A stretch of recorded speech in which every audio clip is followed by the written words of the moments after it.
Ladies and gentlemen, hello and welcome to the channel. Now, today's video, this is going to be the massive Helldivers update, and we're going to cover the blog where Johan explains what the hell is going on. We're also going to look at all the patch notes. Now, disclaimer, I recommend you just listen to this video. I am actually on holiday at the moment. I am on an amazing camping trip down in Cornwall in the UK. I'm currently in the middle of a monsoon. You might be able to hear some hellish rain in the background, but whatever. We're going to power through this because basically I want to see what all these changes are. I've been looking forward to this for so long, so let's just get stuck into this. So grab a drink. This is going to be, well, I think it's going to be quite a long video, so let's do this. So what is Johan saying here? He says Helldivers. So this is patch 1.000.400 explained. Helldivers, Johan here, now in the Chief Executive Officer position at Arrowhead. First, I want to thank you, the community, for clearly voicing your opinions and concerns for the balance and fun of the game. With that, we've gone over the weapons and stratagem balance in our latest patch. We wanted to share with you a little more information on the decisions we made. Okay, with these balance changes, we wanted to buff up some of the weaker stratagems to make them more viable and add more opportunity for variety in loadouts. We also changed a few to make them more consistent, but the goal was to keep a similar or higher power level. We are looking into the stratagems more to see if there are any other stratagems that might need some buffs or changes to make them more viable. We also want to explain why we're making the changes we do so that you can follow our thinking. Okay, so this is good because we obviously want to know how they have come to this decision. What we're hoping for in these patch notes is for things to just be made fun again, really, I suppose. All right, so we've got the MLS ×4 rocket sentry. The old intent was to saturate an area with rockets, but it made it too inconsistent against medium and larger enemies. We want to make it more consistent against medium and larger enemies and to give it better ammo economy to separate it from the autocannon sentry that has higher damage output but can waste ammo by shooting targets that are already dead. Okay, so they're trying to turn the rocket sentry into like a anti-heavy sentry. Okay. The MG43 machine gun sentry. The machine gun sentry felt like a worse version of the Gatling sentry, which is true, and we wanted it to have a different place than the toolbox. We lowered the cooldown. So this is something I was asking for, but I think a lot of people were asking for this as well. Like just straight up lowering the cooldown of this, so you can just keep dropping it down. I mean, that's the machine gun sentry there. Just repeatedly dropping this down, I think would make it a lot stronger. Yeah, so that's a good change. The MG43 machine gun sentry, the AG16 Gatling sentry, and the rocket sentry, the autocannon sentry, mortar sentry, and the EMS mortar sentry. The sentry turrets in the game were a little too easily killed by the bullets flying in a chaotic situation. We've increased the durability factor of the turrets to make them more resistant to small arms fire. Okay.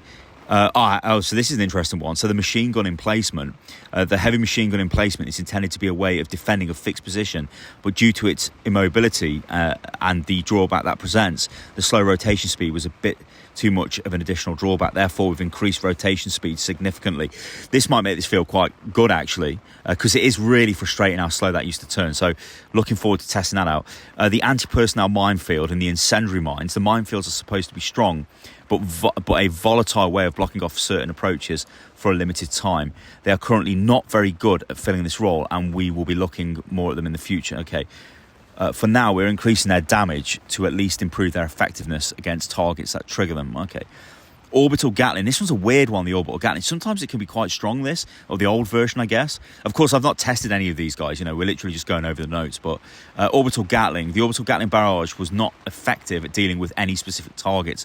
We want it to be better at saturating the target area and also able to do damage against heavy armoured units. It is still not very likely to outright kill heavily armoured targets, but it should be able to soften them up a bit.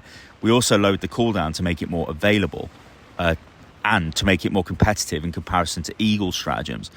Okay, Orbital Precision Strike. This is pretty strong again. I mean, this is like the OG, well, this is a picture of that, I think, the OG stratagem. The Orbital Precision Strike original intent was to be used against spawners and fixed positions. However, this hasn't stopped the community from using it against pretty much everything. Therefore, we want to make it a little bit easier to use against moving targets by lowering in the... Oh, okay. So we lowered cool time. So this is, you're going to be able to drop this in faster. We also lowered the cooldown to make it more available, to make it more competitive. Yeah, okay. So that could be quite good then, actually, because if that comes down really fast, you'll be able to hit tanks and all kinds of stuff with that instantly. And chargers. That'd be really good. orbital airburst strike. The orbital airburst original intent was to block an area for a short duration and to kill most non-heavily armoured enemies in that area. It was underperforming compared to other anti-chaff options we had and a very low rate of use. Yeah, this is crap. I don't think I've ever actually used this apart from testing it. I've never used it in a live game. To make it more attractive, we load the cooldown. Okay, so they're trying to make these things lower the cooldown to make them more, I guess, competitive. Apologies if you can hear a lot of wind or whatever, guys. I am literally in a monsoon. Oh yeah, Eagle 110 rocket pods. The Eagle rocket pods were very inconsistent in dealing with its main targets, heavily armoured enemies. The changes we are making to AIM to make it more consistent at dealing with these targets, but it will still not be a surefire way of outright killing them. It should, however, always soften up a target in some way. Okay, we're interested in hearing feedback on how this feels. Right, okay. Eagle strafing run. The Eagle strafing run is supposed to be a tool to effectively deal with small groups of medium armoured enemies. To that end, we've increased its armour penetration to be able to reliably penetrate medium armour targets and soften up heavily armoured enemies. Okay. We expect to have a tweak with this. Okay.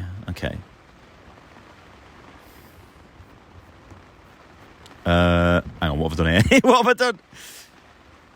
Okay, grenade launcher. Yeah, grenade launcher. We don't have a picture for this, but okay. The grenade launcher is probably because my internet's garbage here. I'm literally in the middle of nowhere. Anyway, the grenade launcher is intended to be good at softening up hordes of enemies and provide utility for destroying spawners. While it is good at destroying spawners, the explosion was a little too weak to reliably damage medium enemies. Okay, this change in its explosion damage should put it in a better place when it comes to dealing with hordes and more effective against some medium enemies. Okay, so grenade launcher potentially could have a massive buff here, especially if it can like wipe out heavy enemies. I mean, what? That could be really good, actually. Oh, well, I say medium, not heavy. If it was wiping out heavies, that'd be crazy. The MG206 heavy machine gun, that's probably where I got the word heavy from. This failed to deliver on the fantasy of a heavy machine gun when it was released. It had a weak round with low damage and impact, while the fire rate was up in levels, more likely seen on smaller MGs. They did actually nerf the fire rate, didn't they, ages ago? Or there was like a really high RPM you could select and they've removed it. But anyway, the HMG's intent is to be a great option at dealing with medium armoured enemies and should chew them up easily, similar to the HMG emplacement. We are lowering the rate of fire to further resemble the rate of fire in its contemporary weapons of seen in contemporary weapons of similar type, and increasing the damage and stagger so that each hit is significant. This should also make the available ammo last longer. Okay, so basically giving it more punch. That could be quite good. What else have we got here? So we've got heavy machine gun. We've been over that. Oh no, actually we've not though. The intent of the machine gun, okay, no, this is just the MG43, sorry, was that it should be a great crowd clear weapon with the ability to tackle medium armoured enemies. The drawbacks of the machine gun are that you have to sit still while reloading, and this made it hard to compete with stalwart's mobility, which is true. I mean, the machine gun itself, I would just use the stalwart over it because I wanted to keep running around while I was reloading. The mobility was key. Anyway, therefore, we want to lean into its strengths and reduce its drawbacks slightly to improve the value proposition of the weapon. To that end, we are lowering the reload time and giving it an additional magazine. Okay, it is also receiving a buff to damage described below. So the MG43 machine gun, well, basically all the machine guns, the Gatling Sentry, even the Patriot Exosuit Gatling, the family of machine gun stratagems that use the 8mm rifle round were underperforming slightly, and we have therefore increased the damage slightly. Okay, so durable damage for rifle calibers. Small arms fire in the game does less damage to durable body parts. However, many small arms were doing the same damage percentage-wise, not representing the larger impact of a rifle round would have compared to other types. Therefore, rifle-type bullets are now slightly more effective against durable body parts. Okay. These changes affect, so the Liberator, the Stalwart, the Guard Dog, the Liberator, Concussive. Okay, so this actually could be a pretty big buff then to assault rifles. So durable body parts are in general body parts that have high amount of mass with non-vital organs or a lot of empty space. The idea is to simulate that a single bullet has a high chance of not dealing significant damage. Okay. In general, the higher the caliber of weapon, the better the effect is against durable body parts. Explosions also have very high effectiveness against durable body parts as shockwaves ripple through whatever you're hitting. Some weapons are more effective than others that have special exceptions, though this should follow the same logic as above. Okay. So Adjudicator, we're expecting this to get buff. Well, no, the Tenderizer in it, that's next. So we'll be on to that in a second. So Adjudicator, the Adjudicator with relatively few rounds in each magazine combined with wild recoil left players no room for error, which didn't feel good for an assault rifle type weapon. The increased magazine capacity should make the weapon more forgiving of mistakes and encourage a more aggressive playstyle. Remember, short control bursts. Now, we're expecting the Tenderizer to get damage buff. So Tenderizer was released in a non-representative state as it used the incorrect stats so bad. It didn't have its own niche and felt like a worse Liberator. We're restoring justice and bringing it back to its intended design, which is a very precise assault rifle that rewards high accuracy play by having heavy hitting round that doesn't penetrate medium armor. Okay, it doesn't penetrate medium armor. Okay, maybe that's not going to be as great as I expect it to be, but it could be. I don't know. All of this needs testing. That's the issue, guys. But I'm sure we'll get around to it. I'm sure people are testing it right now. Okay, so the Purifier Plaz. The original idea behind the Purifier was to create a Scorcher variant with a charge-up mechanic. Unfortunately, since the projectile didn't have enough arm penetration against medium armoured enemies, even a direct hit didn't deal enough damage to justify its long charge-up time. By increasing the armour penetration of the projectile and reducing the damage fall-off of the explosion, we hope to make it an exotic option that is a viable in capable hands. Okay, that could be quite good, actually. The explosive crossbow, oh dear. So similarly, the Purifier... Similarly to the Purifier, the crossbow's bolt didn't always deal its full damage due to the explosion having lower armour penetration than a projectile. Making both projectile explosion penetrate medium armour should make the crossbow more consistent against medium-sized targets and increase its AoE viability. Yeah. Eruptor, here we go. So the Eruptor, in one of the previous patches we removed the shrapnel from the explosion as it made the Eruptor's ability to spike damage too much for a primary weapon. And for a support weapon even. Its theoretical max was over 9,000 and introduced some unexpected interactions. We acknowledge that the Eruptor lost a good proportion of its capabilities and the additional damage boost didn't make up for the loss of shrapnel.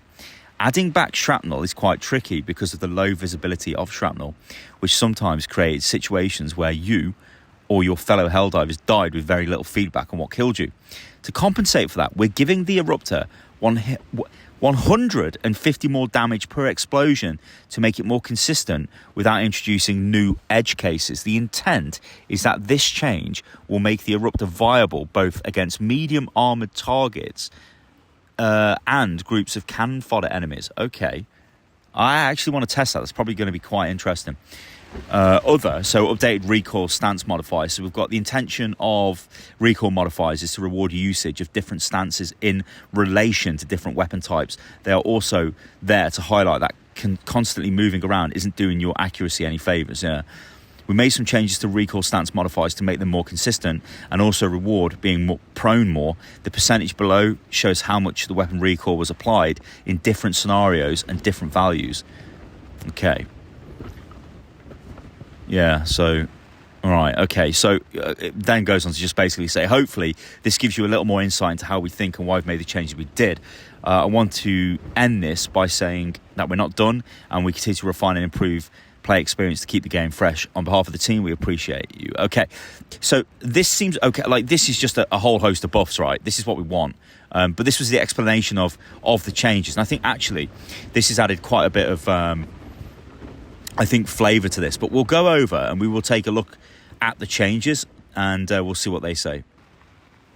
All right, guys, so this is the actual patch notes. Now, they are massive, and I mean massive. And I'm going to be completely honest, I'm not really in a condition to be able to go over these in massive detail. I mean, I've got my microphone with me, but it for some reason it's broke, because it would be. So I'm having to record my audio on my iPhone. I'm underneath a cover in a tent. It's like not going great. But what I'm going to do is, I think we'll go down and we'll look at the changes that we haven't sort of discussed in the previous bit of the video, like when we broke down some of the weapon changes. Of course, there's all of the stats here in this. So you've got, like, you know, look at the rocket sentry, for example. You can see all of these different changes. I'm not going to go over them, though, just for the sake of my voice and whatnot. But, of course, there'll be a link to this in the video description below. But essentially, like, the overview of the patch is visible supply lines and attack origins in the Galactic War map, which will be really nice. And just that's just a really great change, something we needed for a long time. Stratagems, weapon, planet and enemy balancing updates, various crash fixes, stability improvements and such, and the invite-only lobby creation. So we're just going to skim through all of these weapon changes. I mean, there's a lot of detail here, like an absolute ton of detail. You can see the number of changes are actually ridiculous. I mean, this is crazy. The tenderizer, look, projectile damage, yeah, good. So this is the stuff that wasn't kind of covered, and we'll go over this now. So gameplay changes. This is literally the greatest change ever. Removed operation modifier AA defenses, reducing the stratagem slots by 1. We want to look over the operation modifiers in the future. Right now, there are too few of them, which become repetitive, and the ones we have do not create variety or promote different playstyles. For now, we remove this one, because it only encourages players to bring the best stratagems and does not promote variety. I mean, that is a great change. Fantastic change. Disabled the retrieve essential personnel defend event mission for the time being, okay? And this is to give the mission the proper attention and care that it deserves, okay? Super samples. Now, this is a good one. So they're now available on difficulty 6. The reason for the change is that we feel that their existence on difficulty 7 forces players to play the game on harder difficulty than they wanted. Fair. The Super Earth artillery stratagem is no longer blocked by stratagem jammers or ion storms and is available after the mission timer ends and the destroyer leaves close to orbit, which makes sense because it's actually on the planet, isn't it? It's not coming in from orbit. Enemies in melee range of the gates in the evacuate high-value assets mission will now attack it more consistently. Added the ability to chat from in-game menus and mission loading screen. That's nice, because it's kind of abrupt, isn't it, before it would just cut you off. Updated some first-person crosshairs to improve readability. The social armor, new armor passive perk physique, plus 50% melee damage and plus 30% weapon ergonomics. Remember as well, the Warbond is live as well, so the Warbond armor contains this. Planets and hazards, spike planet, okay. The spike planet. I was like, what the hell? Spike plant that appears on certain planets has been reworked. No longer causes bleed or stamina drain if hit by the plant explosion or spikes. Now pops 3 times, sending spikes everywhere, dealing increased damage. Fire tornadoes have had their behaviour change. They should no longer feel like they actively respond to player movement. They should move more randomly. While a fire tornado storm takes place, enemy vision is reduced. Player vision is unaffected, okay. Fire tornadoes being more random should result in more variance in situations, yeah. I actually quite like this when they're adding sort of dev notes on the bottom as well. Gives a bit more flavour. Changes to tremors, ion storms, added visual effects, visibility, fog amounts have been tweaked. This should be pretty good because some of the maps are like crazy. There's too much fog. You can't, like, you literally see 10 meters in front of yourself and it's not great. So this is good. A bunch of planets have been looked at. Unexploded hell bomb. Malfunctioning hell bombs that can sometimes be found on planets will now explode immediately if hit with strong explosions or heavy weaponry. They will still have the same delay if hit by small arms fire. Okay, so you can instantly blow them up. That's actually kind of cool. Vegetation that's large enough to slow the player now has an extra function. When inside vegetation, Helldivers will be harder to detect, reducing their detection range by enemies. Oh, cool. This is like stealth. And this actually works well, doesn't it, with the new Warbond and the new sort of like jungle-style biome we think we're getting, or I think we are getting, or we maybe have got. I don't know. But yeah, stealth gameplay, love it. Enemies, acid effect. Oh, okay. So the acid effect applied by hunters, bug mines, etc. now allows you to sprint while under the effect and slows you by 30% instead of 50%. Duration has been increased from 3 to 4. These changes are intended to make it less punishing for players to be slowed while fighting the Terminids. Okay. Yeah, because it was very punishing. Bile spews are horrible as well. Armoured enemy balance. Okay. We have toned down the amount of heavily armoured enemies like Bile Titans charges on higher difficulties and instead spawn more hordes of smaller enemies. The difference should be quite noticeable and the amount should be at least 30% less than before during bug breaches. We have also toned down slightly how many hulks that spawn for automatons. Our intent is to ease up on the demand of anti-tank weapons, and by having more of the other enemies can give better incentive for groups to bring stratagems and weapons that take care of hordes. Of course, this is good because you were just forced to take anti-tank weaponry to destroy Bile Titans because you end up with loads of them on harder difficulties. But we knew this was coming. Also patrols, so they're going back to the way they worked before, with some slight tweaks so that the levels are less empty if you're far away from important locations. Okay. Medium and large size enemies now don't get stunned as easily. This will not affect the stratagems that stun. It will mostly affect how easily the pummeler can... Oh, this is kind of sad because the pummeler was really good against stalkers. So are they saying now that's been nerfed? Oh dear. Bile Titan, let's take a look at this. The Bile Titan's head is slightly less durable against weaker anti-tank weapons. It's not a large change and will mostly matter for weapons like the railgun. Okay. The Bile Titan's puke can now only damage the Helldiver 4 times per second, and the Helldiver cannot take damage multiple times from the same projectile. The damage is still very deadly, so running through their puke is not recommended. It's also bigger. Okay. So Charger Behemoth. Okay, so, oh god, this is that super one. So the Charger Behemoth is now joining the battle on higher difficulties.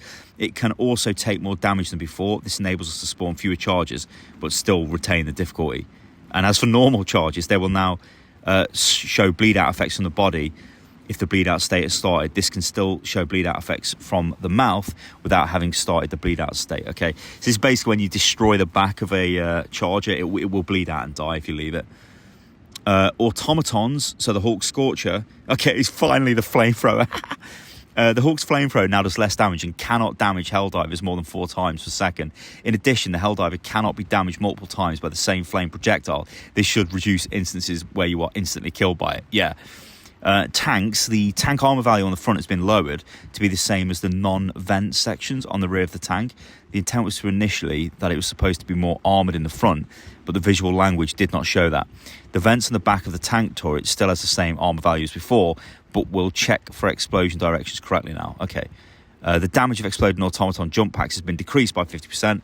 It will still set you on fire though. Okay, so you won't get like killed by the suicide automaton jump packs. And yeah, Galactic Wars have now got the supply lines in, which is good. Oh, the spear. Look, so they fixed the spear, which should now function much better. However, it's lost the ability to target automaton spawners. This is not intended and will be fixed in the future. Okay, so it's kind of a give and take there, but they will fix that in the future, which is good. Intense heat and extreme cold environmental modifiers will now affect the Quasar Cannon's reload speed. Okay, so yeah. Radar pulse that detects enemies on the minimap is now visible. Most of the automaton weapons have gotten tighter limits on how much projectiles they shoot can deviate from the weapon muzzle angle. This should be better actually, because yeah, Devastators would be firing at you when they're like literally not looking at you. It's weird. How many fixes have we got here? Okay, we're nearly at the bottom. I was just like, I'm literally dying in this tent. I'm burning up. Oh no. I've got like my sleeping bag over my head and it's killing me. I'll take a picture of it actually. If I can. Actually, no, it probably look crap, but whatever. What we're looking at here. Yeah, the weapons of the exosuit are now allowed small adjustments in the angle that they fire projectile versus their muzzle angle. This should be quite good actually for exosuits. Ballistic shield now collides with grenades. The unblock button should no longer disappear from the social menu. Okay.